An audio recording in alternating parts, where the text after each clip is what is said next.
مرچی لڑکا۔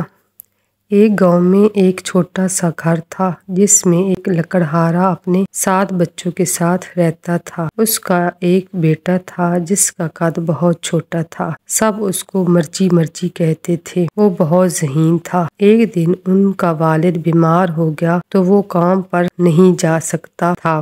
گھر میں کھانا بھی نہیں تھا اور والد کی دوائی بھی نہیں تھی۔ مرچی نے اپنے بہنوں اور بھائیوں سے کہا کہ ہم سب جنگل میں لکڑیاں لے کر آتے ہیں۔ سب نے کہا ٹھیک ہے۔ اس کے بڑے بھائی نے اپنی جیب میں دانے ڈال لیے کہ وہ جنگل میں رستہ نہ بھول جائیں۔ سب سے آگے ان کا بھائی تھا۔ وہ رستے پر دانے ڈالتا گیا۔